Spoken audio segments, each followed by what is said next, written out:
Salut à tous et bienvenue sur ma chaîne. Alors aujourd'hui, je voulais vous faire une petite vidéo rapide pour vous donner 6 astuces faciles pour vous faire pousser vos cheveux bouclés, frisés, crépus, etc. En tout cas, c'est des astuces qui ont vraiment marché pour moi et qui ont vraiment fait la différence. Donc c'est parti. La première astuce, c'est vraiment le spray hydratant. C'est quoi le spray hydratant? Je vous montre. C'est dans une petite bouteille comme ça, en fait, un mélange d'eau et d'huile. En général, c'est 75% d'eau et 25% d'huile. Vous n'êtes pas obligé de mettre de l'eau, vous pouvez remplacer ça par du thé vert, du thé noir, du jus d'aloe vera en fonction de vos préférences. Pourquoi ça fait la différence? Tout simplement parce que si on a la flemme de mettre de la crème régulièrement, avec le spray, en fait, on va avoir tendance à en mettre tout le temps parce que ça ne coûte rien, ça coûte vraiment que quelques secondes. Et ça va vraiment faire la différence parce que des cheveux hydratés, c'est des cheveux qui ne se cassent pas. Donc même si vous ne mettez pas de crème au quotidien, régulièrement dans la semaine, dans le mois, à chaque fois vous allez voir votre petite bouteille de spray, hop, vous allez en mettre un petit peu sur vos cheveux. Et au bout de quelques jours, de quelques semaines, vous verrez que vos cheveux vont se porter beaucoup mieux.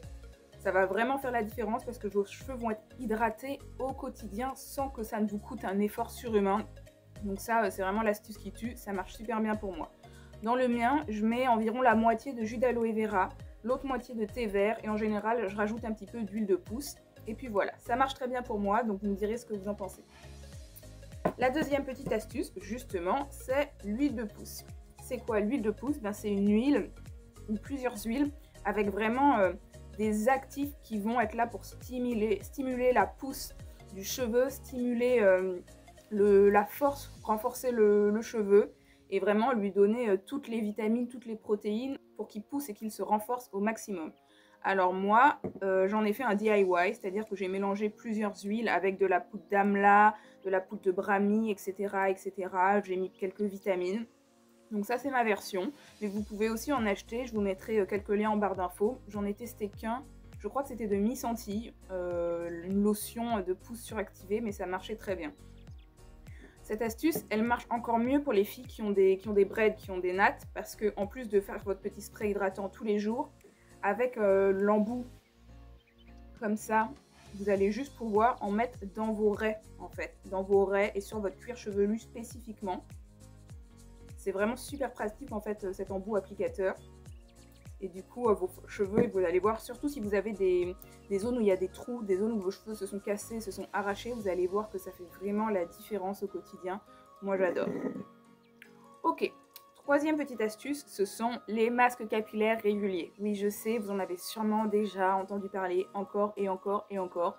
Je suis désolée d'en rajouter une couche, mais en fait, c'est vraiment super efficace. Moi, les premières améliorations que j'ai vues dans mes cheveux, c'est quand j'ai commencé à faire des masques capillaires régulièrement.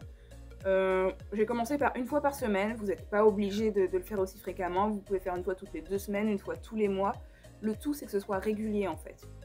Parce que ça donne vraiment ce boost d'hydratation à vos cheveux, et les cheveux crépus, bouclés, par nature, ce sont des cheveux secs. On n'y peut rien, c'est comme ça, ils seront toujours plus secs que les autres. Et le fait de leur donner ce boost d'hydratation, cette période où vraiment ils peuvent absorber de l'eau au maximum, ils vont vraiment être beaucoup plus hydratés. Et comme je l'ai déjà dit, des cheveux hydratés, c'est des cheveux qui ne se cassent pas. Moi, le premier masque que j'ai utilisé, c'est le Shea Moisture et Manuka Honey, je ne sais quoi. Je vous mettrai le lien en barre d'infos. Un très bon masque, honnêtement, la composition est tout à fait correcte, il est très efficace, j'adore. Je ne l'ai pas réutilisé depuis longtemps puisque, comme vous le voyez, ou comme vous ne le voyez pas, je fais mes propres masques moi-même maintenant, mais si vous voulez acheter un masque dans le commerce, il est très bien. En plus, il est vachement démêlant, c'est waouh, incroyable. Donc ça, c'était pour la troisième astuce. La quatrième astuce, c'est démêler sans casser. Je ne sais pas si on vous l'a déjà dit, mais des cheveux crépus, ça ne se démêle pas à sec. Pourquoi?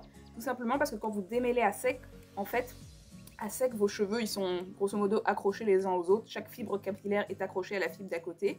Et du coup, si vous ne mettez pas de produit spécifique, de l'huile, un démêlant spécifique ou même du gel d'aloe vera, ce qui va se passer, c'est qu'en démêlant, vous allez arracher vos cheveux.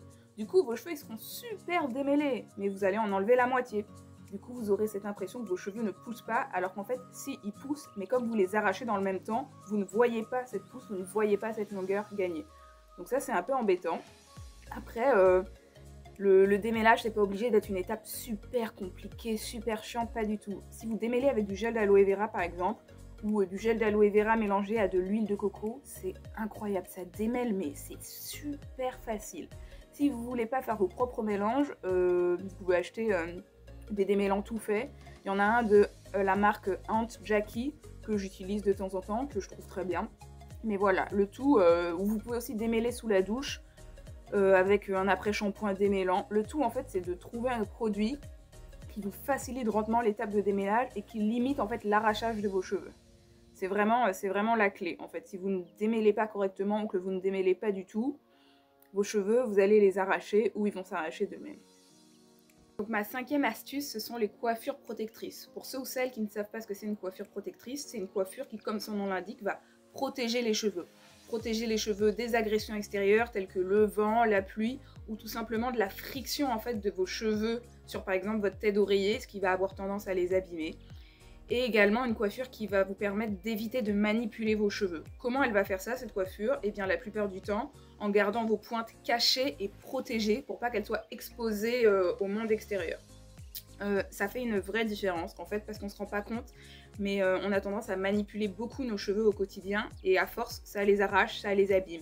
Et si ce n'est pas nous qui les manipulons, ça va être tout simplement quand on va se coucher le soir, en fait nos cheveux ils vont frotter contre le tissu et à force ça les abîme. Donc il y a plein de types de coiffures protectrices, ça peut être des nattes couchées, ça peut être des braids, ça peut être tout simplement un chignon avec les pointes qui sont cachées à l'intérieur. Il y en a plein de types, ça peut être une perruque avec des tresses en dessous, enfin il y a tout qui existe. Mais de temps en temps, surtout en hiver où les cheveux sont plus fragilisés, ça peut être vraiment en fait une bonne idée. Ça va vraiment protéger vos cheveux et leur donner le temps de se reposer et de se requinquer. Et enfin, ma 6e astuce, bon c'est pas vraiment une astuce mais c'est plutôt un évitement. Ma 6e astuce, c'est d'éviter les sources de chaleur au maximum. Moi ça m'a pas posé problème parce que je suis pas le genre de personne à me lisser les cheveux au quotidien, ils sont toujours sous leur aspect crépus et ça ne me gêne pas du tout. Mais pour ceux ou celles qui essayent de faire pousser leurs cheveux, qui ont du mal, si vous êtes du genre à vous les lisser régulièrement, essayez d'espacer, essayez de laisser vos cheveux se reposer parce que qu'on le veuille ou non, la chaleur, ça les abîme. Même en utilisant des protecteurs de chaleur, c'est toujours mieux, mais vraiment ça les expose, ça va abîmer les petits liens qu'il y a entre les cheveux, donc forcément ils seront abîmés, ils seront affaiblis, ils seront plus secs, ils seront plus fins, et ce n'est pas ce que l'on veut. Voilà, ben, c'est tout pour cette petite vidéo. J'espère que j'ai pu être utile à certains d'entre vous. Et puis voilà, à bientôt!